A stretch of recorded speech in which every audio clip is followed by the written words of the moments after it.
Nous parlons des critères pour servir Dieu, les critères pour une personne qui doit servir le Seigneur. Parce que Dieu veut que nous puissions le servir.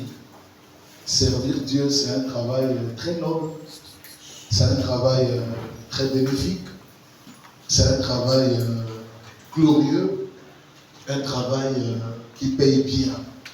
Et le Seigneur derrière, il fait quelque chose de bien lorsqu'on le sert. Donc, nous avons parlé des critères de servir Dieu. Nous avons dit que le premier critère pour celui qui doit servir Dieu, c'était la maturité.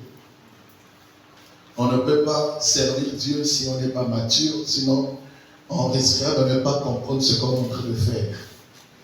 Et la Bible dit, tant que l'héritier demeure un enfant, il ne diffère en rien d'un esclave. Aussi longtemps qu'un héritier reste un enfant, il n'y aura pas de différence avec l'esclave qui se trouve dans sa maison, parce que l'enfant ne peut pas être maître de tout à cause de l'immaturité. Et lorsqu'on est immature, ça serait difficile que les promesses de Dieu puissent vite s'accomplir en nous, parce que nous ne comprenons pas là où Dieu veut que nous y soyons, et nous ne comprenons pas là où Dieu nous attend. Donc la maturité, nous avons dit que c'est le développement de notre âme. La maturité, c'est ce que nous appelons par la croissance spirituelle. Donc on ne peut pas aussi longtemps écouter la parole du Seigneur et demeurer plutôt des bébés, ou bien des gens immatures. Dieu veut que nous grandissons. Aucune personne ici présente aurait mis au monde un enfant et jusqu'à 5 ans, il constate que l'enfant ne marche pas, il constate que l'enfant ne parle pas. Ça va faire mal aux parents. C'est de la même manière avec Dieu. Lorsque Dieu se rend compte que depuis que tu as reçu la parole, depuis que tu es entré dans la foi chrétienne, le Seigneur se rend compte que tu n'arrives pas à grandir. Et quand tu n'arrives pas à grandir, tu causes du retard à les choses que le Seigneur voudrait accomplir dans la vie de tout un chacun. Alléluia. Amen. Donc nous devons, par la grâce de Dieu, grandir pour mieux servir le Seigneur. Parce que celui qui a grandi quand il sert Dieu, vous n'aurez pas à lui poser des questions, vous n'aurez pas à lui demander quelque chose. Lui-même, il le fera. C'est comme un enfant quand il grandit, il n'a pas besoin de demander à papa ou à maman de faire des travaux ménagers, de faire quelque chose. Lui-même, il le fait. Pourquoi? Parce qu'il devient une personne qui a grandi. Nous avons dit le deuxième critère pour celui qui sert Dieu, c'était l'humilité. Celui qui sert Dieu doit être humble. La vie chrétienne appartient à ceux qui sont humbles. Et si vous n'êtes pas humble, vous empêchez Dieu de vous élever. Vous empêchez Dieu de travailler. Dans vos talents, dans vos grâces, dans vos ministères, dans tout ce que vous avez reçu de la part du Seigneur, vous devez manifester l'humilité. L'humilité, c'est le contraire de l'orgueil. Parce que celui qui est orgueilleux, il n'est pas humble. La Bible déclare, Jésus s'est rendu obéissant jusqu'à la croix et jusqu'à la mort. Cela a montré que Jésus était une personne très humble. Et Dieu l'a souverainement élevé. Donc si vous êtes humble, ça veut dire que vous oubliez ce que vous êtes. Vous oubliez vos grades, vous oubliez vos galons, vous oubliez ce que vous avez, mais vous regardez les autres plus grands que vous. Jésus a dit, celui qui veut être le plus grand de tous, qu'il soit le serviteur. Or, lorsqu'on est serviteur, c'est une personne qui a la capacité de descendre en bas et que les autres soient en haut. Lorsqu'on est humble, on n'a pas de préjugés dans le comportement de soi. C'est-à-dire qu'on ne regarde pas que les autres sont insignifiants. On ne regarde pas que les autres sont moins que rien.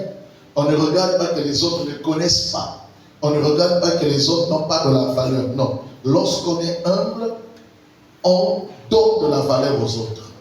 On se rend toujours petit par rapport aux autres. Et tous ceux qui peuvent servir Dieu, continuer à servir le Seigneur, ils doivent adopter ce critère, cette vertu, ce qu'on appelle par l'humilité. La Bible déclare l'humilité précède la gloire et l'orgueil précède la chute. Ça veut dire que lorsque vous êtes orgueilleux, la chute est de votre côté. Apprenez à être humble malgré ce que Dieu fait en vous. Apprenez à être humble malgré ce que vous êtes, malgré ce que vous faites et malgré ce que vous accomplissez. Apportez au Seigneur ce qui vous êtes et demandez au Seigneur de vous emmener dans la dimension de l'humilité parce que la maturité commence lorsqu'on est humble. Le troisième critère, nous avons dit que c'était le zèle. Nous avons dit que celui qui sert Dieu doit être zélé. Le zèle, c'est cet empressement, c'est cette détermination, cette volonté, ce courage que nous avions dans le service de Dieu, que nous avions dans l'œuvre de Dieu. Beaucoup de gens aujourd'hui servent Dieu, mais ils ne sont pas zélés. Les dons et les charismes que Dieu peut vous donner, ces charismes et ces dons peuvent mieux s'exprimer, peuvent mieux s'exploiter en vous lorsque vous êtes zélé. Celui qui est zélé, il a de la volonté. La Bible dit dans Romains, ayez du zèle et non de la paresse, soyez fervents d'esprit et servez quoi? Le Seigneur. Lorsqu'on sert Dieu, on doit être zélé. Celui qui est zélé, il n'y a rien qui peut l'empêcher de satisfaire ce que Dieu veut qu'il fasse. Qu'il pleuve, qu'il vente, qu'il neige, qu'il soit malade, qu'il ait un souci, la volonté et l'empressement qui se trouve dans son cœur, la personne est toujours debout. Il est toujours là. Il sert son Dieu avec volonté. Il sert son Dieu avec détermination. Il sert son Dieu avec courage. Rien ne l'effraie. Rien ne le met en déroute. Rien ne le fait reculer. Rien ne puisse l'ébranler. Il est toujours zélé en train de servir son Dieu. Il est toujours déterminé en train de satisfaire le cœur du Seigneur. Car lorsque nous servons Dieu, nous faisons avancer le royaume de Dieu. Le royaume de Dieu ne peut pas avancer si nous ne servons pas le Seigneur. Et lorsqu'on sert Dieu, Dieu a besoin de notre zèle. Et nous avons dit, dans la Bible, il y a deux types de zèle. Il y a le zèle spirituel qui est la volonté, le courage, la détermination, l'empressement. Et il y a le zèle amer qui est les querelles, les disputes et les divisions, les séparations. Celui qui a un zèle amer, c'est une personne qui pose toujours palabre, qui pose toujours problème, qui pose toujours souci dans les rangs, dans le milieu, dans les situations de servir le Seigneur. Là où il est, les gens ne sont jamais tranquilles. Là où il est, il n'y a jamais la paix. Là où il est, il n'y a jamais la joie, il n'y a jamais la tranquillité. Il y a toujours souci.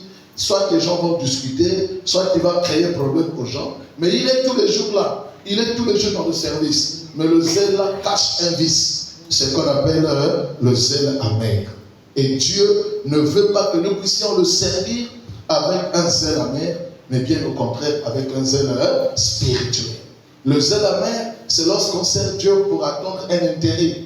Lorsqu'on sert Dieu pour attendre quelque chose. Parce que Dieu va te donner ceci, Dieu va te faire ceci. Le zèle amer, c'est lorsque on sert le Seigneur en regardant ce que les hommes peuvent te donner, en regardant ce que les hommes peuvent t'apporter. Les hommes peuvent ou ne pas t'apporter quelque chose, mais c'est Dieu qui est souverain, qui touche afin que ces personnes puissent te donner.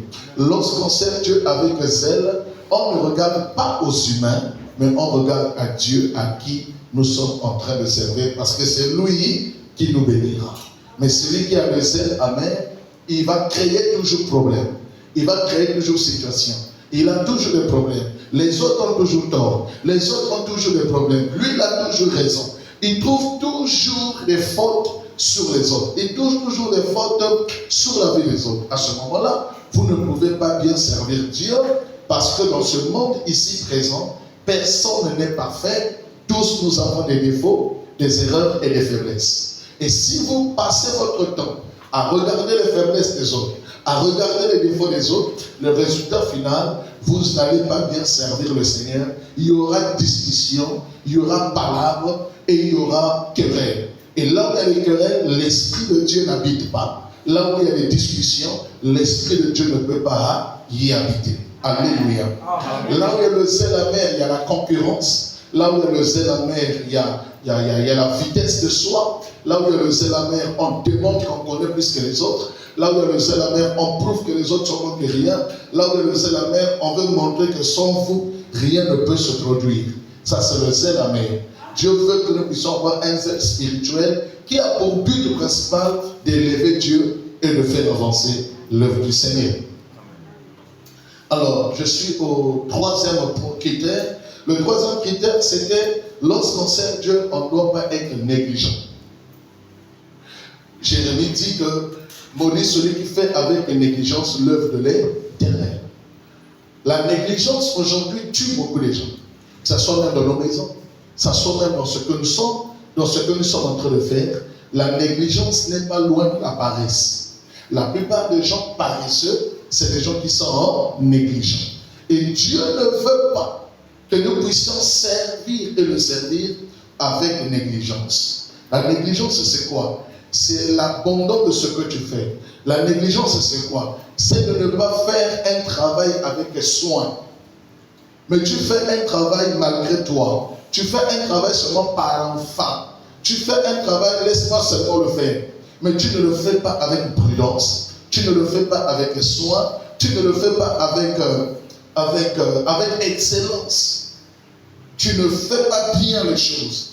Et quand tu ne fais pas bien les choses, on dira que tu es en train de faire le travail de Dieu avec négligence. Les amis, l'œuvre de Dieu, c'est l'œuvre de Dieu. C'est ce que Dieu veut que nous puissions faire. Et nous faisons l'œuvre de Dieu où? Dans la maison de Dieu qui est l'église du Seigneur.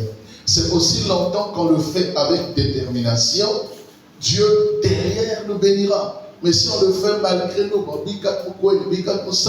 ne pas qu'on puisse dire ceci, pour ne pas qu'on puisse dire cela, à ce moment-là, Dieu qui sonde les cœurs et les reins ne pourra simplement pas vous bénir comme vous le souhaitez, parce que vous êtes en train de le faire malgré vous. La Bible déclare: celui qui se met à l'écart est un frère de celui qui détruit. Dans le livre de Proverbes, je crois bien Proverbe 18. Ça veut dire qu'aujourd'hui, lorsqu'on est négligent, on se met à l'écart. Et toutes les personnes qui se mettent à l'écart par rapport au travail qu'ils faisaient, ce sont des gens qui apportent ce qu'on appelle ici les préjugés par rapport à ce que les autres sont en train de faire. Mais qui sont incapables eux-mêmes de rentrer dans le terrain et de jouer comme les autres sont en train de jouer. Lorsqu'on est négligent, on s'écarte du match. Mais lorsqu'on est zélé, on rentre dans le match et on joue. Et dans l'œuvre de Dieu, Dieu n'a pas besoin de négligents qui s'écartent afin de porter les préjugés, qui se met de côté afin de regarder ce que les autres font et de trouver faiblesse, de trouver défaut et de trouver quelque chose, un point de chute. Non. Mais lorsqu'on est zélé, on fait le contraire. C'est-à-dire qu'on est là, on ne se met pas à l'écart. La Bible déclare: celui qui est négligent, c'est quelqu'un qui éloigne son épée du carnage. Le carnage, c'est quoi? Deux personnes sont en train de se battre. Ils sont en train de se battre, ils sont en train de se battre. Toi, tu prends l'épée. Au lieu de te battre, tu fais quoi? Tu retires ton épée du combat. Tu retires ton épée du front. Tu retires ton épée de la bataille. On dit que tu es négligent. Parce que si tu retires ton épée pendant que les autres sont en train de se battre, le résultat final, il n'y aura pas victoire. Lorsque pour les gens qui ont l'habitude de préparer avec les bois de chauffe, si vous écartez le bois du feu, le feu ne va plus s'allumer. Pour que le feu s'allume, il faut que vous associez, vous mettez le bois à côté du feu pour que le feu puisse s'allumer. Dieu a besoin que le feu s'allume dans sa maison. Dieu a besoin que le feu s'allume dans cette nation, dans ce quartier. Mais il faut que les gens prennent le bois, qu'ils ne l'écartent pas, mais que les gens mettent le bois pour que le feu continue plutôt à s'allumer. C'est comme ça. Mais lorsqu'on est négligent, on s'écarte. Et la plupart des gens qui s'écartent trouvent toujours des occasions de chute. Ils trouvent toujours quelque chose à juger par rapport à ce que les autres font. C'est comme quelqu'un qui n'a pas joué, les autres ont joué, mais l'autre a raté le but. Il va dire: oh, moi si j'étais là, j'allais marquer le but. Tu vois? C'est pas bon. C'est pas bon comportement. Lorsqu'on est dans le zèle, on a un comportement d'équipe. Mais lorsqu'on est négligent, on a un comportement seul. C'est-à-dire qu'on a toujours tendance à penser que je ne peux rien faire pour que les choses avancent. Et Dieu veut que nous puissions être travailleurs, pas paresseux, mais Dieu veut que nous puissions être zélés, pas négligents. Le cinquième point, sur les critères de celui qui doit servir Dieu, nous avons dit que c'était la sanctification. La sanctification, c'est ce que Dieu veut, c'est ce que Dieu attend de nous. Dieu ne veut pas que nous puissions le servir avec ce que nous sommes, avec ce que nous faisons. Vous voyez? Parce que en servant Dieu, nous avons besoin de Dieu. Mais lorsqu'on ne vit pas dans la sanctification, on sert Dieu sans pourtant qu'il soit avec nous. Et lorsqu'on sert Dieu sans pourtant qu'il soit avec nous, ça veut dire que notre vie à nous, il y a quelque chose qui met Dieu de côté. Et la sanctification, c'est le chemin de l'Église. La sanctification emmène la gloire de Dieu à l'Église. La sanctification emmène l'onction à l'Église. La sanctification à l'Église emmène la couverture du Saint-Esprit. Voilà pourquoi ce que Dieu veut que nous puissions être sanctifiés, parce que nous avons reçu un esprit qui est saint. L'esprit que nous avions reçu qui est saint doit habiter dans un corps saint pour mener une vie sanctifiée. À tel enseigne que là où il y a la sanctification, il y a la crainte de Dieu. Alléluia. Amen. Il y a la crainte de Dieu. Et là où il y a la crainte de Dieu, il y a la haine du péché et il y a la haine du mal. Vous voyez, personne ne nous juge, personne ne nous surveille, personne ne nous contrôle, personne ne nous poursuit là où nous entrons, là où nous partons. Mais l'Esprit de Dieu rend témoignage à Dieu le Père de ce que nous sommes. Ça veut dire que si nous ne vivons pas dans la sanctification, même si nous avons une consécration, même si nous avons une responsabilité, même si nous avons un poste à l'église que nous servons le Seigneur, en réalité, nous pensons tromper les hommes. Mais nous ne tromperons jamais le Saint-Esprit. Vous savez, dans l'Ancien Testament, lorsque les gens se comportaient mal, Dieu frappait. Pourquoi? Parce qu'il y avait la loi de Moïse. Eux, dans les gens ont tendance à dire que non, dans le Nouveau Testament, Dieu ne frappe plus. Oui, Dieu frappe aussi d'une autre manière. Tu peux être malade d'une maladie qui ne guérit pas. C'est une façon que Dieu t'a frappé. Tu peux avoir des ouvertures dans la vie qui ne marchent plus. C'est une façon que Dieu t'a frappé. Tu peux être une belle dame, mais personne ne s'intéresse à toi malgré ce que tu es. Tu peux aller travailler quelque part, tu as fait des bonnes prestations, mais les gens n'ont pas le courage de te rappeler. C'est une façon que Dieu t'a frappé. Mais regardez dans Actes chapitre 5, qu'est-ce qui s'est passé? Ananias et Saphira. Là, nous sommes dans la nouvelle alliance. Et ils ont vendu leur terrain. Quand ils ont vendu leur terrain, personne n'était là. Ni Pierre, ni l'Église. Ils étaient seuls, monsieur et madame. Ils ont vendu leur terrain.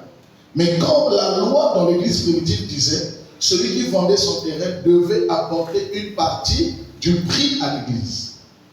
Donc tu vends ton terrain, mais tu dois quand même apporter une partie à l'Église. Ou tu apportes tout à l'Église, tout dépend de toi. Ananias et Saphira, donc monsieur, madame, Ananias le mari, Saphira la dame, prennent la résolution de vendre leur terrain et ils se disent l'un à l'autre, bon, on va pas tout montrer à l'Église. C'est ce que nous sommes. Hein? On ne va pas tout montrer à l'Église. On ne va pas tout montrer à l'Église, au pasteur. Ils se sont entendus de garder une partie du butin, de montrer une partie et de garder une partie. Quand ils prennent la décision, ils sont seuls. Hein? Mais le Saint-Esprit est présent. Le Saint-Esprit est omniprésent, omnipotent, omniscient. Omniscient, il a la connaissance de tout. Omnipotent, il peut tout faire. Omniprésent, il est partout là où l'homme est. Il est partout au même instant et au même moment. Il peut être à la fois au Congo, être à la fois en RDC, être à la fois en France. Parce qu'il est omniprésent. Mais le diable n'est pas omniprésent. Alléluia. Qu'est-ce qui arrive? Ananias, le mari, rentre. Pierre le croise à la porte de l'église. Il dit, Ananias, comment tu vas? Ça va, l'homme de Dieu. Qu'est-ce que tu veux lui faire? Moi, je suis venu donner le prix du terrain qu'on a vendu à l'église. L'homme de Dieu, Pierre, dit, Ananias, est-ce que réellement ça se prie que vous avez vendu le terrain. Écoutez Ananias, Adia, Makula Poko. Adia, l'homme de Dieu, je ne peux pas te mentir. Ça se prie qu'on a vendu. Pierre dit à Ananias, comment toi et ta femme, vous pouvez vous entendre au point que vous arrivez à mentir à qui? Au Saint-Esprit. Il dit, ce n'est pas aux hommes que vous avez menti, c'est à Dieu que vous avez menti. Qu'est-ce qui est arrivé? On leur a frappé aussitôt. Le mari est mort sur place dans l'église. La femme dehors ne sait pas que le mari est déjà mort. On enlève le corps du mari, on appelle la femme. La femme rentre tout joyeuse. On lui pose les mêmes questions, elle confirme que oui, ça se prie là, à Dieu. Que nous avons vendu le champ. Pierre dit, mais comment toi et ton mari, vous vous êtes entendus? Ceux qui ont enterré ton mari, les voilà. Si tu ne dis pas la vérité, toi aussi on va t'enterrer. Ah, Dieu, ta Pierre, ça se prie là qu'on a vendu. Le Saint-Esprit, paf, Ananias tombe par terre. Là, nous sommes dans la nouvelle alliance. Donc, quand les gens font parfois certaines choses dans leur comportement et dans leurs habitudes, ils se disent parfois, l'église n'est pas au courant. Mais vous ne vivez pas la sanctification à cause de l'église. On vit la sanctification par rapport à soi-même, par rapport à sa relation avec Dieu. Pourquoi tu attends que l'église dise? Pourquoi tu attends que l'église vous voie? Pourquoi tu attends que l'église vous observe? C'est votre vie à vous. La vie, elle est personnelle. Le salut est individuel. Amen. Dans l'Apocalypse, la Bible déclare, ceux qui se souillent n'a pas continué à se souiller. Ceux qui se sanctifient n'a pas continué à se sanctifier. Nous sommes dans un monde là où c'est libre, chacun à son tour. Chacun vit sa vie personnelle avec le Seigneur. Donc si toi tu penses servir Dieu, mais en vivant dans le désordre, en vivant dans la pagaille, en vivant dans des choses que tu fais, parce que tu te dis, il ne faut pas l'église soit au courant, il ne faut pas croiser mon asile. Mais le Saint-Esprit te croise partout. Le Saint-Esprit te voit, il te connaît. Voyez? Parce que, comme disait un prédicateur, l'homme peut mentir à tout le monde. Mais l'homme ne mentira pas à sa conscience. Les amis, ne jouez pas avec le poids de la conscience. C'est ce qu'on appelle en français la culpabilité. Lorsque tu es conscient que tu as fait quelque chose, même si tu peux faire les semblants, ta conscience te dit qu'est-ce que tu fais? Tu fais quoi? Laisse ça. Mais les gens sont habitués, ils sont tombés dans l'ami de Dieu. C'est-à-dire qu'ils sont habitués. On dit quel est là? Oh, Dieu va pardonner. Oh, Dieu comprend. Dieu comprend quel moment? Dieu comprend et Dieu pardonne lorsque tu n'as pas la connaissance. Mais dès lors que tu as la connaissance et tu le fais, il n'y a plus de pardon, il n'y a que des sacrifices. Or, pour qu'il y ait sacrifice, il faut que tu fasses un sacrifice. Tu vas égorger un animal pour. Parce que le sang de Jésus à la croix a coulé une seule fois pour le pardon de nos péchés. Donc, si les gens ne vivent pas dans la sanctification, on constitue un frein à la croissance numérique de l'Église. On constitue un frein à la croissance sacerdotale de l'Église. Alléluia. J'étais en train de dire aux amis serviteurs samedi, à partir de 23h à la formation, je leur disais, moi je suis pasteur, je me contrôle moi-même. Je n'ai pas besoin que quelqu'un me contrôle. Ok? Je n'ai pas besoin que quelqu'un me dise on t'a vu. Moi-même, je me contrôle. Pourquoi je me contrôle moi-même? Parce qu'il y a beaucoup de gens qui croient en moi. Il y a beaucoup de gens qui croient au Seigneur à travers moi. Il y a beaucoup de gens qui suivent mon exemple.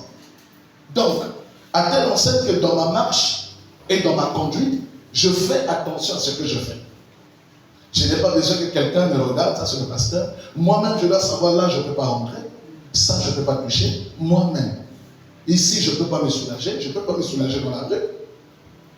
Vous voyez? Je garde ma pudeur, je garde ma dignité. Je ne peux pas draguer une soeur de l'église. Je ne peux pas draguer une femme qui est mariée à l'église ici. Je ne peux pas courtiser une jeune fille de l'église. Je me bats parce que la sanctification, pour la vivre, il faut exiger en soi une discipline. Si tu n'exiges pas une discipline, tu feras les mêmes choses à chaque fois. À telle enseigne que quand tu vas demander pardon, Dieu sera fatigué de toi. Parce que Dieu, ça laisse des mots. Vous venez de demander pardon, Seigneur, après 3 mois, pourquoi? Parce que toi-même, tu ne fais pas des efforts. Toi-même, tu ne te contrôles pas. Tu oublies une chose. À cause de quelques minutes de désir et de plaisir, tu peux rater quelque chose de très précieux devant Dieu. C'est ce que les gens oublient. Vous savez, quand quelqu'un tombe, j'aime pas le tableau. Oh, Anony, il faut acheter le tableau s'il te plaît. Quand quelqu'un tombe, je veux mes mains seulement. Quand quelqu'un tombe, tu étais en haut déjà. Tu es là, non? De me monter dans le corps spirituel. À chaque fois que tu pêches, tu descends. Si tu demandes pardon, Dieu te fait monter un peu seulement, mais pas au niveau que tu étais avant. Tu pêches encore, tu tombes. Tu pêches encore, tu descends. Tu pêches encore, tu descends. Ce qui va arriver, c'est qu'un jour tu seras comme Saoul. Tu es roi, tu diriges, mais Dieu t'a quitté. Tu seras comme Samson. Tu peux te combattre contre les Philistins, mais la gloire de Dieu sur ta chevelure n'est plus. Dieu t'a quitté. Vous voyez? À ce moment-là, si tu fais quelque chose dans l'église, tu le fais par expérience et tu le fais par habitude. Mais il n'y a plus la vie de l'esprit dans ce que tu fais. Parce que la vie de l'esprit s'obtient par la marche de la sanctification pour garder le feu de Dieu. Et c'est ce que les gens ne comprennent pas. Que quand vous faites ça, vous tombez à chaque fois que tu pêches. Tu tombes. Et quand tu tombes, c'est fini. Adam et Ève, ils ont péché. Dieu a fait quoi? Il leur a chassé du jardin d'Éden. Mais le Seigneur a gardé avec Adam et Ève la relation. Mais il avait coupé la communion. Parce que la relation, vous n'avez pas le temps de dire beaucoup de choses. Ah, façon, il est bien, c'est la relation. Mais la communion, c'est quand vous pouvez vous dire des choses secrètes. Vous pouvez marcher ensemble. Dieu n'avait plus de communion avec Adam et Ève. Mais il avait gardé la relation. Parce que Adam et Ève sont sortis de la présence de Dieu.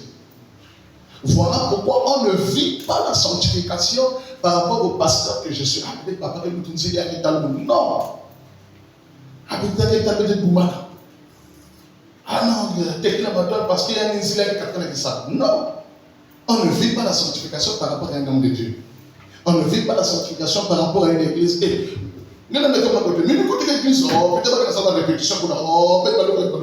Non.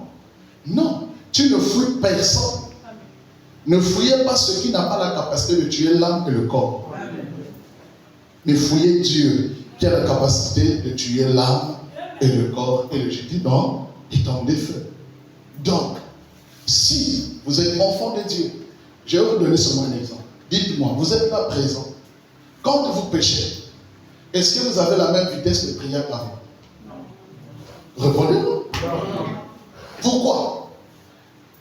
Parce que l'esprit te dit, tu fais quoi? L'esprit te dit, mais tu es sale devant Dieu. Tu fais quoi? Et pourtant toi-même, personne n'est là avec toi. Toi-même. C'est là où la Bible déclare, il faut demander pardon. Mais même quand on demande pardon, la Bible dit quoi? Celui qui cache ses transgressions ne prospère pas, ne va pas de l'avant. Mais celui qui les confesse et les délaisse, pas seulement confesser, Seigneur, pardonne-moi, Moussouka, ça ne s'arrête pas là. Il faut délaisser, il faut oublier. Si le bika fait, tu continues seulement à demander pardon, il n'y a pas de pardon parce que tu ne laisses pas. Vous voyez? À ce moment-là, le seul moyen pour vivre une vie de sanctification, c'est la prière. Quand quelqu'un aime la prière, la chair perd sa puissance. La chair perd son autorité. La chair perd son pouvoir. Et l'esprit s'installe. Mais dès lors que tu pêches, ça cause en toi la fatigue. Et cette fatigue, c'est une fatigue spirituelle, ce qu'on appelle par l'assoupissement. Tu n'arrives plus à prier. Dès que tu vas prier 2 minutes, tu es fatigué. Toi qui faisais bien, il y avait la grâce, il y avait le talent. Quand tu fais ça, il n'y a plus rien. Il n'y a que le logos, il n'y a plus le rêve. Alléluia. C'est-à-dire, il n'y a que la lettre, mais il n'y a plus la révélation. Or, la Bible dit, la lettre fait quoi? Tue. Mais c'est l'esprit qui donne la vie. Donc, lorsqu'il n'y a plus l'esprit, il n'y a plus de vie. Mais lorsqu'il y a le logos, il n'y a que de la chair qui est là, il n'y a que la mort. Voilà pourquoi la vie de sanctification est très importante pour celui qui sert Dieu. Quand tu sers Dieu, bats-toi à mener une vie selon que Dieu veut que tu mènes. Personne ne te voit, personne ne te contrôle. Que dans le quartier, quand les gens disent que tu es ceci, que tu es cela, que les gens, quand ils vérifient, ils se rendent compte, oui, tu es ce qu'on a eu à te faire à l'église. Vous voyez? Mais si ce n'est pas le cas, cette sanctification, elle est partielle. Et quand la sanctification est partielle, vous ne pouvez pas bien servir le Seigneur. Vous ne pouvez pas bien servir le Seigneur. C'est impossible.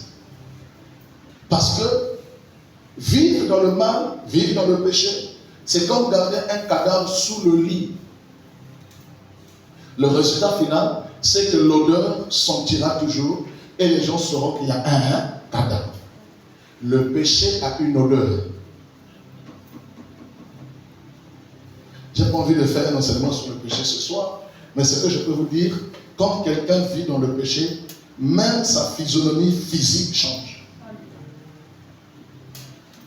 Même son portrait physique change. Il ne reflète plus l'identité et la gloire de Dieu. Vous sentez que Satan s'est assis.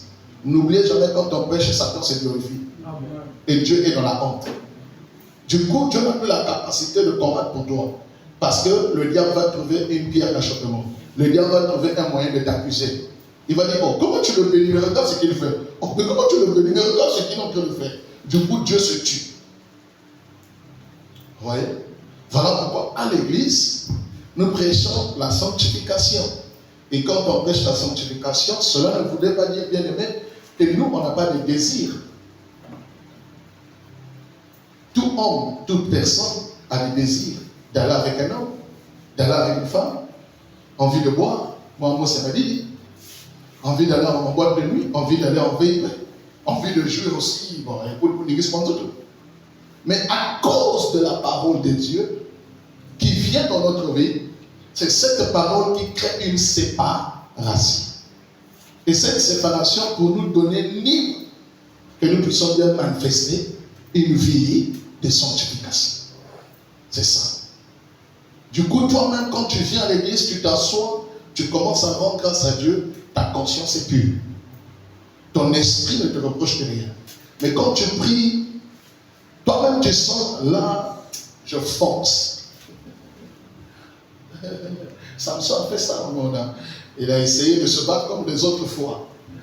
Mais alors il avait oublié que sur sa tête, Delilah avait déjà coupé les cheveux. Les amis, il faut éviter Delilah quand il vous coupe les cheveux.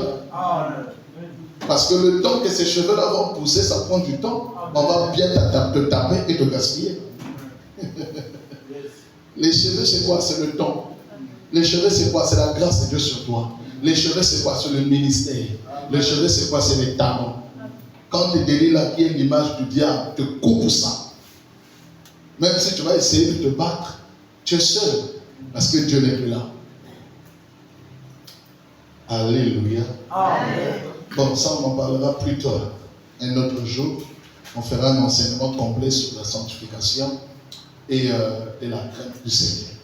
Dans le livre d'Église primitive, la Bible déclare, Dieu ajoutait tous les jours un nombre de gens qui devaient être sauvés. Pourquoi? Parce que les gens vivaient dans la crainte de Dieu. Dans Acte 2, 41 jusqu'à 46.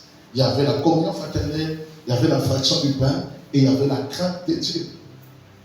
S'il y a la crainte de Dieu à l'église, même nos pratiques bibliques, spirituelles qu'on va manifester seront des pratiques saintes. Vous voyez?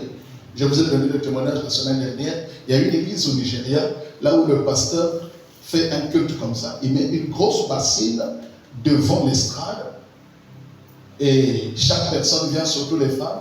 Vous venez, vous vous déshabillez, mais vous êtes assis comme ça en plein culte. Vous vous déshabillez, tu enlèves tout. Il te fait rentrer dans la bassine et il te fait laver. C'est la délivrance de la malédiction. Mais les gens sont là. S'il n'y a plus la sanctification, Dieu n'est plus quelque part. La preuve qui montre que Dieu est quelque part, c'est lorsque les gens ont la sanctification et la crainte de Dieu. Les amis, beaucoup des églises que vous voyez, il y a des foules, mais Dieu n'est pas là. Est-ce que vous le savez? La foule n'est pas toujours l'image que Dieu est là. Pourvu que cette foule puisse suivre le Seigneur. Mais si cette foule ne suit pas le Seigneur, c'est contraire. Vous voyez? C'est contraire. Il y a la foule, vous allez voir beaucoup de gens, mais c'est de n'importe quoi. Là où le pasteur peut divorcer 7 fois. Et il prend aussi les femmes, c'est les sœurs de l'église, il n'y a pas de problème. Les gens sont là. Là où le papa de l'église, il finit toutes les sœurs, il n'y a pas de problème. Là où le responsable chante, surtout eux, finissent toutes les sœurs, il n'y a pas de problème. Dieu est là. Alléluia. Vous voyez? Et on s'est dit, on va prier, on va partir à l'église. Mais s'il n'y a plus de crainte, c'est que nous avons mis le sacré de côté. Parce que c'est le sacré qui prouve que Dieu est au milieu de nous. Vous comprenez? Amen. Amen. Le 6e point, c'est ça notre problème. Le 6e point, nous avons dit, le 6e critère pour celui qui doit servir Dieu, c'est l'amour de Dieu. Aimer Dieu. Vous ne pouvez pas servir Dieu sans pourtant que vous l'aimez. Parce que tous ceux qui servent Dieu, ils doivent aimer le Seigneur. Pourquoi ils doivent aimer le Seigneur? Parce que Jésus est le premier à nous aimer. Et comme il est le premier à nous aimer, ça veut dire que nous, si nous faisons le retour de l'ascenseur, nous devons l'aimer. En réalité, le service que nous offrons à Dieu n'est autre que l'expression de l'amour que nous avions pour Dieu. Lorsque tu aimes quelqu'un, tu le sais. Si tu ne sers pas quelqu'un, c'est que tu ne l'aimes pas. Et si vous servez quelqu'un, ça veut dire que vous l'aimez. Et lorsqu'on sert Dieu, ça veut dire que nous aimons Dieu. Et la Bible déclare, comme disait Pierre, Seigneur, je t'aime. Jésus a dit à Pierre, non, tu m'aimes. Est-ce que tu m'aimes, Pierre? Oui, Jésus, je t'aime. Hé, Pierre, tu m'aimes toi là? Oui, maître, je t'aime. Jésus dit, attention, le coq ne chantera pas avant 3 fois, avant que tu m'aies renié. Le résultat final, c'est quoi? Quand on a arrêté Jésus, Pierre a montré réellement qu'il n'aimait pas le Seigneur, c'était la bouche qui parlait. Parce que aimer le Seigneur, c'est ce que dit la Bible dans Romains. Rien ne peut me séparer de l'amour du Seigneur. Ni la famille, ni la galère, ni les situations de la vie. Rien ne peut te séparer de l'amour du Seigneur. Pourquoi? Parce que tu aimes Dieu. Moi, j'ai vu des jeunes garçons à l'époque qui pouvaient aimer une fille, mais donc cette fille-là a des parents riches. Et quand les parents riches entendent que leur fille est en train de sortir avec un poukoubol, avec un ngalakata, parfois on fait voyager même la fille. Ou bien parfois on interdit à la fille de sortir. Ou bien si la fille continue toujours, le papa parfois arrive de prendre ce petit garçon, de le mettre en prison, pour qu'il ne puisse pas embêter sa fille. Mais le résultat final, ni Bazo là. Pourquoi? Parce que l'amour, la Bible dit dans Lamentation, même les grandes eaux ne peuvent jamais avaler. L'amour est fort, les amis. On joue pas avec l'amour. Hein. Quand vous aimez Dieu, ce n'est pas les paroles. Hein. Quand vous aimez Dieu, c'est la détermination et le courage que vous avez pour montrer à Dieu réellement que je t'aime. Même s'il y a quelque chose qui ne marche pas, Seigneur, je suis là. Même si ça ne va pas tel que je souhaite, Seigneur, je suis là. Même si on m'a insulté, on m'a chassé, on m'a abandonné, on m'a fait ceci, on m'a fait cela, puisque Seigneur, je t'aime, je suis là pour toi. C'est ça qu'on appelle aimer le Seigneur. Et Jésus a bien cité ça dans le livre de Romains. Il a dit, ni la famine. Or, toi, quand tu n'as pas mangé, ça, tu peux savoir que c'est ça. Ah, vous savez quoi,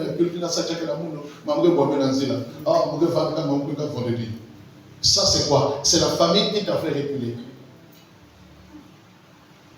La Bible dit, même pas la nudité. La nudité, il y a 2 volets.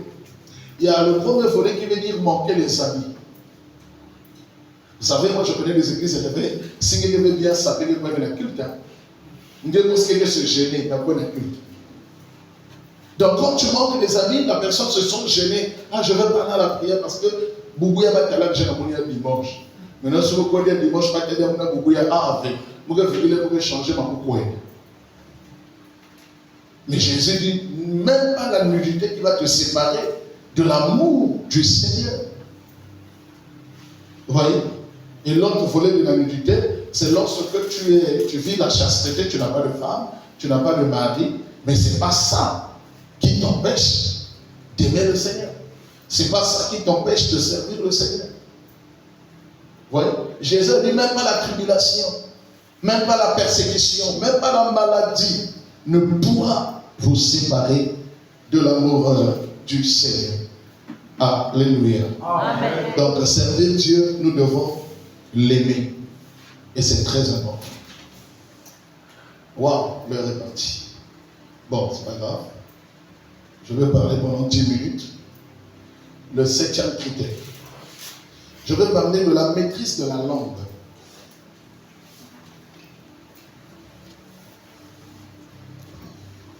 Le 7e critère, la maîtrise de la langue. Frère Nordel, tu vas prendre Proverbe 10, 19. Nous pouvons nous mettre debout pour donner le respect à la parole de Dieu. Proverbe chapitre 10, verset 19. Lisons la parole de Dieu dans Proverbe chapitre 10, au verset 19, la Bible déclare: celui qui parle beaucoup ne manque pas de péché, mais celui qui retient ses lèvres est un homme prudent. Parole du Seigneur, amen. On peut s'asseoir. Le 7e critère pour celui qui doit servir Dieu, cette personne doit avoir la maîtrise de sa langue.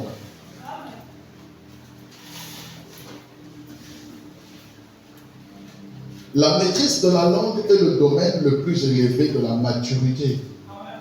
Ceux qui sont matures, c'est les gens qui maîtrisent leur langue, qui savent à quel moment parler, à qui parler et pourquoi parler. Celui qui ne sait pas à qui parler, pourquoi parler, parler de quoi, ça veut dire qu'il n'a pas la maîtrise de sa langue. Est-ce que vous savez pourquoi la langue est dans la bouche? Qui sait? Pourquoi Dieu n'a pas mis la langue dans les yeux? Pourquoi la langue n'est pas dans les oreilles? Pourquoi la langue n'est pas dans la main ou bien dans les pieds? Ou bien sur la tête? Si la langue est dans la bouche, ça veut dire que Dieu veut que vous la laissez là. Vous ne la faites pas sortir. En d'autres termes, le lieu le plus important que la langue devait être, c'est dans la bouche. À telle enseigne que si tu fermes ta bouche, la langue ne se fait pas voir. Ça voulait dire, tant que tu ne parleras pas, on ne saura pas ce que tu fais. Et celui qui est grand, c'est la personne qui a la capacité de ne pas faire sortir sa langue n'importe où. La Bible dit dans Proverbe 10, le verset 19, la bouche qui parle beaucoup, on ne parle pas par la tête, on ne parle pas par les yeux, on ne parle pas par les oreilles, mais on parle par la bouche. Et l'organe qui nous permet de parler, c'est la langue. À tel enseigne que quand un enfant a un frais de langue, les médecins, comme les mamans ou non, qu'est-ce qu'elles font? Elles doivent couper le frais de langue pour permettre à l'enfant de bien parler et de bien prononcer. Donc, si vous avez une bouche à qui Dieu nous a donné tous, cette bouche, on doit l'utiliser pour les bonnes causes et à les bonnes fins. On ne doit pas l'utiliser pour détruire, on ne doit pas l'utiliser pour gaspiller, on ne doit pas l'utiliser pour insulter, on ne doit pas l'utiliser pour diviser, on ne doit pas l'utiliser pour apporter la médisance. Parce que lorsque notre croissance spirituelle prend effet, c'est lorsque nous avons la maîtrise de notre langue. Ça veut dire qu'on reconnaît une personne qui grandit spirituellement lorsqu'il a la maîtrise de sa langue. Celui qui sert Dieu, c'est quelqu'un qui ne doit pas beaucoup parler, mais il doit beaucoup regarder. Les gens font pas la différence entre parler et regarder. C'est vrai que les deux, c'est les verbes du premier groupe qui se terminent par ER à la fin, mais ils n'ont pas la même signification. Ça veut dire que Dieu ne nous demande pas de parler, mais Dieu nous demande de regarder Et il sait à quel moment on doit parler. Voilà pourquoi, si vous servez le Seigneur, on vous reconnaîtra que vous êtes un serviteur de Dieu. Vous êtes un enfant de Dieu qui a la parole lorsque vous savez quoi faire sortir dans votre bouche.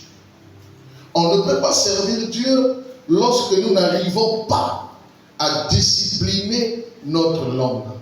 On ne peut pas servir Dieu lorsque nous n'arrivons pas à discipliner quoi? Notre langue. Notre langue, on a besoin de la discipliner. Dieu ne nous a pas demandé de parler à tout ce qu'on voit. Dieu ne nous a pas demandé de parler à tout ce qu'on écoute. Dieu ne nous a pas demandé d'agir à tout ce qu'on ressent. Bien au contraire, si nous voulons servir Dieu, la langue là, il faut la discipliner, parce que la Bible déclare que la langue est un petit membre qui s'invente de beaucoup de choses, capable de brûler toute une foule. Ce qui tue les églises, c'est quoi? C'est le parler. Ce qui détruit les départements, c'est quoi? C'est le parler. Ce qui tue la vie chrétienne de certaines personnes dans l'église, c'est quoi? C'est le parler. Vous voyez? Parce que si nous n'avons pas la capacité d'avoir la maîtrise de notre langue, ça veut dire tout ce qu'on verra, on parlera. Tout ce qu'on écoutera, on parlera. Et tout ce qu'on va présenter, on va parler. Vous savez, même celui qui prophétise, Dieu ne veut pas te dire que si tu as vu, tu dois parler. Amen. Tout ce qu'on voit, on ne parle pas. Amen. Tu peux effrayer quelqu'un. Tu peux faire mourir quelqu'un à petit feu. Croyons dire la prophétie, mais tu l'as tué. Voilà pourquoi les prophètes dans l'Ancien Testament, on leur appelait des voyants. Ce n'étaient pas des gens qui prophétisaient, mais c'était des gens qui voyaient. Et dans le Nouveau Testament, ils ne sont plus des voyants, ils sont devenus des prophètes qui prophétisent. Prophétiser veut dire parler de la part de Dieu. Des gens qui parlent. Et du coup, ces prophètes-là parlent maintenant n'importe comment. Même si vous mettez à créer papa dans le quartier, Dieu ne te dit pas de lui dire que c'est son père. Parce que le père qui est sorcier n'est pas né sorcier, mais il est habité par un esprit de la sorcellerie. Amen. Voilà pourquoi on l'appelle sorcier. Toi, prie pour que l'esprit de la sorcellerie le quitte, afin que la personne devienne saine comme auparavant, dans la volonté de Dieu, pour que l'amour envers sa famille existe. Amen. Quelle est cette prophétie qui détruit? Quelle est cette prophétie qui gaspille? C'est parce qu'on ne sait pas à quel moment parler. Lorsque Dieu ne dit pas à Balaam de maudire Israël et que Balaam veut maudire Israël, c'est le contraire de ce qu'il fait. Donc les amis, il faut que vous compreniez que nous sommes censés être spirituels dans le service de Dieu, mais avoir la capacité de se taire. On est censé être serviteur de Dieu. Tous ici présents, on est censé être serviteur de Dieu. Mais on atteindra ce niveau lorsqu'on a la capacité de se taire.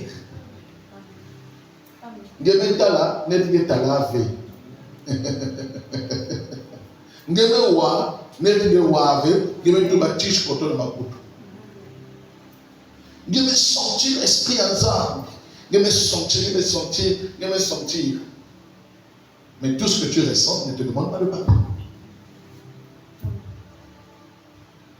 Parce que la Bible dit examiner toutes choses et prouver les esprits. Maman, frère, vous êtes enfant de Dieu.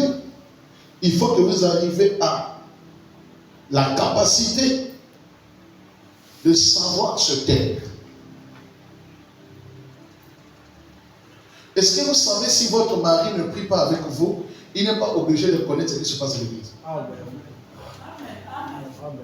Si votre femme ne prie pas avec vous, elle n'est pas obligée de savoir ce qui se passe chez vous à l'église. Si vos enfants ne prient pas avec vous, et ils ne sont pas obligés de savoir ce qui se passe chez vous. Est-ce que tu sais que les gens de l'église ne sont pas obligés de savoir ce qui se passe chez toi au boulot? Amen. Je vais encore aller plus loin. Est-ce que tu sais que le pasteur n'est pas aussi trop obligé de savoir ce qui se passe dans ton foyer? Amen. Amen. Tout ne se dit pas. Amen. Il faut que quand tu parles, que ça devienne très important pour la personne qui écoute. Mais quel est le que gifle, papa, allez gifler. Là, tu peux mon magasin, papa, mais bien avec. Là, ce qui est ordonnance, papa, un docteur me considère ordonnance 5 000. C'est-à-dire, lorsque tu parles à chaque instant et à tout moment, les gens connaîtront ton lieu secret. Et tu n'auras plus de cachette. Je ne peux plus aller dans le torrent de Kérit. Parce que Jézabel et le roi Achab saura la tuer. Oui. Il n'y a pas de cachette s'il n'y a pas le silence. Il faut qu'il y ait le silence pour que tu te caches. Les gens n'ont pas besoin de savoir que moi,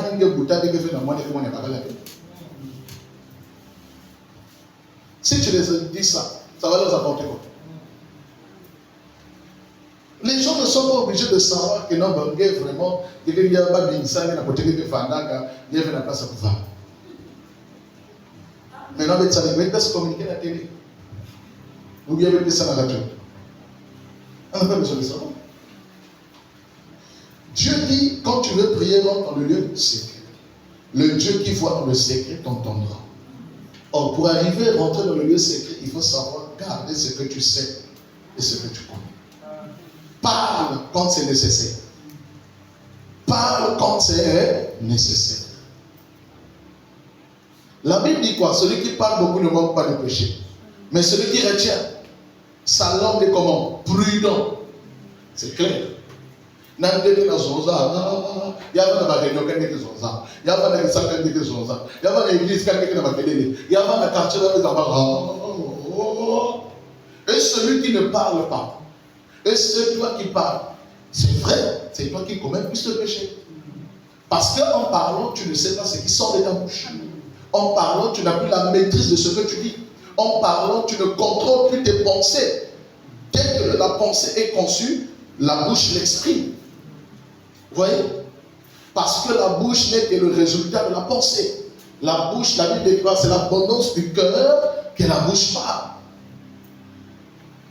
Tu n'as pas besoin, vous savez, il y a des gens, à cause de beaucoup parler, ils ont vendu leur vie.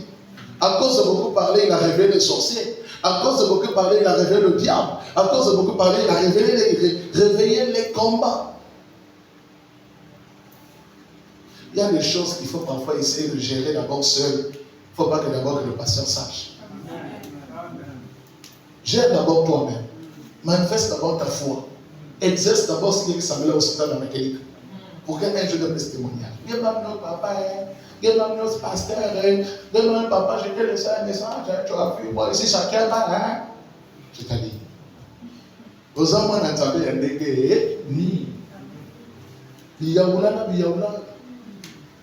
Celui qui parle beaucoup ne manque pas de péché. Je veux finir. Dans la marche chrétienne, tout peut arriver en termes d'insultes, en termes d'accusation, en termes de comparaison et en termes de médisance. Mais toutes ces choses-là qui arrivent, c'est parce que les gens ne savent pas tenir leur bouche. Quand vous ne maîtrisez pas votre langue, il y aura des insultes. Quand vous ne maîtrisez pas votre langue, il y aura des accusations. Quand vous ne maîtrisez pas votre langue, il y aura la comparaison à faire. Tu veux te comparer à qui? Qui dépasse l'autre? Il te dépasse par rapport à quoi? Chaque monde qui ne gagne pas. Est-ce que je parle à quelqu'un? Amen. Chaque monde qui ne gagne pas. Parce qu'il y a un peu qu'on veut faire son guerre. Donc chacun gagne l'autre. Pourquoi tu te compares? N'a une qui a de 2000, n'a une qui a de 10 000. Résultat du toilette. Est-ce qu'il y a une différence? Et ils ont là-bas, ils ont Dieu pour qu'il a commencé. Le résultat va se soumettre. Amen. Amen. Amen. Est-ce que vous comprenez ce que je dis? Amen. Voilà pourquoi ne cherche pas à être comme l'autre. Amen. Sois toi. Amen. Amen. Si vous voulez être comme les autres, vous allez souffrir. Amen. Sois toi-même. Vous ne me verrez jamais comme ça, mon amour, jamais de la vie. Imaginez et puis à ça, nous lâche à partir à la gauche. Depuis je vais beaucoup de prêcher. Mais il y a un qui papa le coup de mort. Soyez vous-même. Vous avez fait la forme ou pas la forme. Vous avez gagné par la 1-0. Match est nul. Parce que il y a un qui fait que la bagarre ici que cela va dire nous sommes fiers. Il y a un qui fait que cela va dire mais toi tu veux être comme l'autre. Tu vas manquer l'homme de ta destinée. Parce que Dieu l'a envoyé par rapport à ta corpulence et ta porte. Ah non, c'est ça là. Vous me sentez comme la taille. Oh, c'est ça. Mais bagarre les gens tu n'as que la taille n'est pas parce que c'est nébé. N'importe parce qu'on a dit à c'est trente comme la taille. Tu vas rater le bain. Pas comme ça que le bain n'est-ce que ça va être tout de suite. Ou bien bain n'est-ce que ça va être nébé. Ou bien bain n'est-ce que ça va être gabarit. Ou bien bain n'est-ce que ça va parler du vent sur nous. Il y a que les gens doivent faire quoi du vent. Pour que la gloire chemise en bon. Il y a que il faut du vent plat. Chacun a son goût, chacun a son choix. Le goût de chacun ne se discute pas. Donc, il faut savoir tenir sa langue. Notre caractère se forme à partir de notre silence. Lorsqu'on vit beaucoup dans le silence, Dieu forge notre caractère. Dieu nous change des habitudes. Dieu nous change de comportement. Pour bien servir Dieu, il faut avoir la maîtrise de sa langue. Savoir se taire, ce n'est pas de l'esclavage. Savoir se taire, ce n'est pas une lâcheté. C'est pas une lâcheté. Bien au contraire, c'est le niveau le plus élevé de la sagesse. Parce que celui qui est sage sait comment parler et à quel moment parler. Il ne parle pas pour parce que même si pas quelqu'un demande un zéro, quelqu'un va se mettre dans la douche, quelqu'un va se mettre dans ma foule, dans la toule. Il va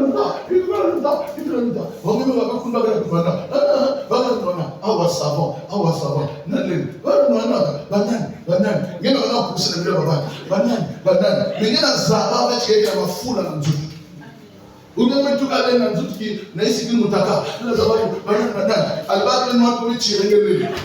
Là il va te photo de les statues, TikTok. Parce que tu veux tout savoir. Il y a des endroits où tu peux voir que les gens sont en train de se battre et tu entends que c'est des futilités de vanité, tu passes. C'est comme si tu n'as rien vu. Tu peux regarder l'homme de pluie, tu connais sa femme. C'est comme si tu n'as rien vu. Mais il y a des gens qui me savent pas si mal. Il y a tellement de gens que tu as dit est-ce que c'est toi qui as dit ou bien qui as dit allez, tu vas faire le tour de ta que tu as dit. Ah, façon. Mais il y a des gars. Ah, les gars. Ah, mais gars. Maman, ça va passer. Ah, façon, là, ça va passer. Ma dernière, regarde ça qui passe. Ça veut dire quoi? Ça, tu as besoin de ça. Tu as envie de parler. Tu ne veux pas maîtriser ton peur. Tu veux seulement parler. Maintenant, si tu parles, on met ta bagarre de couler. Et que bagarre, il y a un exemple de guerre. On met ta couler. Maman, vous faites enfants de. Les gens qui viennent à la sonne. N'y a pas de sonne parce qu'ils se déplacer dans nos auxiliaires. On va faire finir ça message en vocal. On ne met pas de temps comme ça en vocal. On laisse ça en vocal la prière. Mais on ne met pas de temps comme ça en vocal. Il y a qui viennent pas dire. Il y a beaucoup à le voir. Il y a beaucoup à mettre sur l'eau.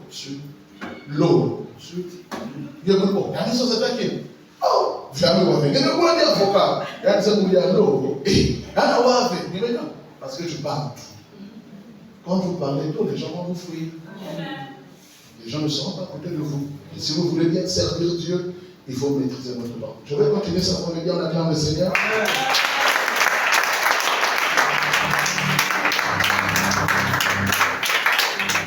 Nous allons même de vous rendre grâce à Dieu le Père ce soir.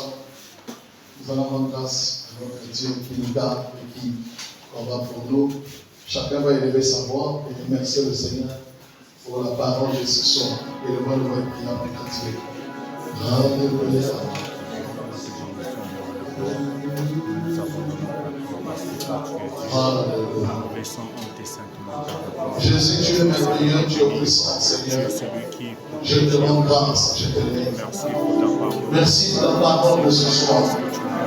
Merci pour ta grâce et merci pour ton bonheur. Nous voulons, Seigneur, notre roi, que ces critères que tu viens de nous annoncer, que ces critères que tu viens de nous parler, soient réalisables au sein de l'Église. Que nous puissions les pratiquer au sein de l'Église. Que nous puissions le mettre en pratique, Seigneur. Tu as besoin de serviteurs